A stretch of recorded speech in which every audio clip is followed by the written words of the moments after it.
Synopsis of the books of the Bible. Major Prophets. Ezekiel. By JND Darby. Chapters 38 and 39. Gog's assault on the land and its result. Gog, not fearing Jehovah, seeks to take possession of the land. He has no thought that Jehovah is there. His pride blinds him. Ezekiel's subject, Jehovah's judgments on the earth. It is very important to remark that Ezekiel speaks neither of the first nor the second coming of Christ, nor of the circumstances of the Jews in connection with the empire of the Gentiles. The latter only appear as instruments performing the will of God. The prophet brings Jehovah and Israel into the scene. He presents Christ indeed, but as being there already and in the character of David. Jehovah raises up for them a plant of renown. His coming is not the question.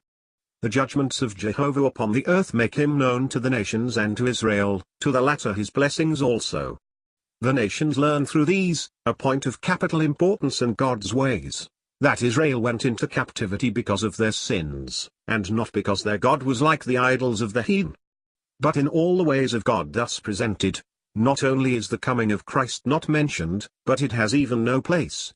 It belongs to another series of thoughts and revelations of the Spirit of God, another order of events. The connection of Ezekiel 36 to 39.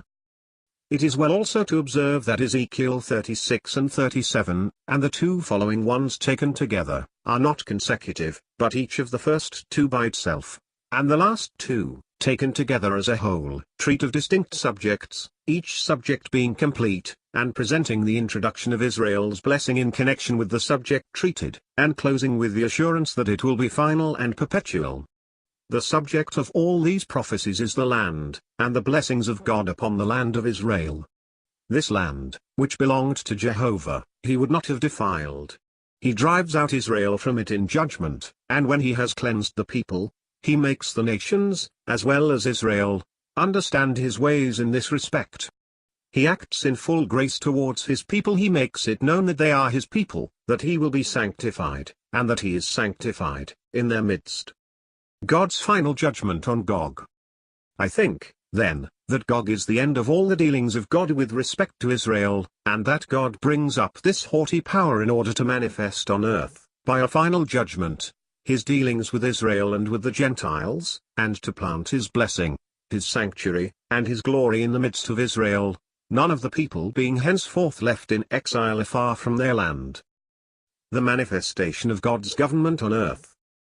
Besides the numerous verses in which it is said, "And they shall know that I am Jehovah," the following passages may be referred to, which will show the leading thought in those declarations and judgments of God, namely, the manifestation of his government on the earth, a government making manifest the true character of God in his rule, and securing its demonstration in the world, in spite of the unfaithfulness of his people, and that, in grace as well as in holiness.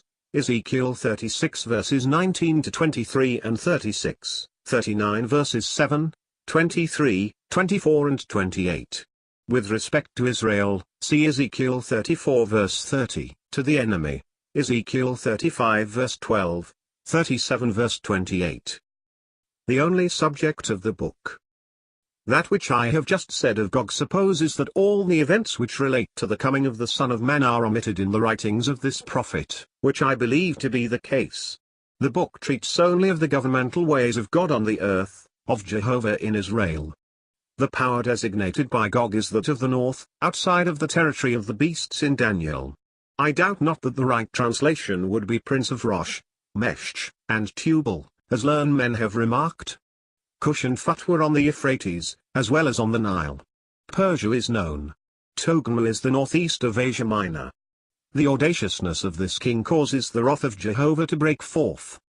Jesus suffering and reigning as David before ruling as Solomon. I will add, in order to facilitate the establishment of the connection of this with other passages, that I doubt not Jesus will reign in the character of David before assuming that of Solomon. He suffered as David, driven away by the jealousy of Saul. The remnant will pass through this in principle. This is the key to the book of Psalms. He will reign as David, Israel being blessed and accepted, but all their enemies not yet destroyed. And, finally, he will reign as Solomon, that is to say, as Prince of Peace.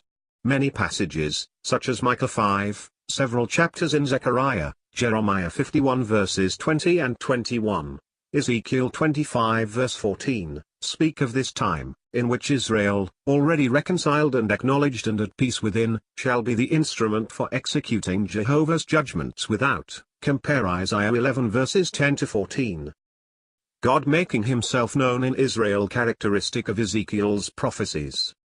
All, then, that related to the destruction of the empires which are the subject of Daniel's prophecies has no place in the prophecies of Ezekiel, nor that which takes place in order to put Israel again in relation with God, nor the consequences to the Jews of their rejection of Christ. These subjects will be found elsewhere, as in Daniel, Zechariah, and more generally in Isaiah. Here God makes himself known in Israel. Gog, the prince of Rosh, Mesh, and Tubal, falls upon the mountains of Israel, and Jehovah makes himself known in the eyes of many nations. Ezekiel 38 verses 21 to 23. The judgment shall reach the land of Gog, and the isles. Ezekiel 39 verse 6. The name of Jehovah shall be known in Israel, and the heathen shall know that Jehovah, the Holy One, is in Israel. Verse 7. And, the glory of Jehovah being thus manifested in the midst of the nations, Israel from this day forth shall know that it is Jehovah himself who is their God, and the nations shall know that it was the iniquity of Israel that brought judgment upon them, and not that Jehovah had failed either in power or in the stability of his counsels. Verses 22 to 24. In a word, Jehovah and his government should be fully known in Israel, and by means of these people in the world, and from that time God would no more hide his face from them. His Spirit should be poured out upon his people.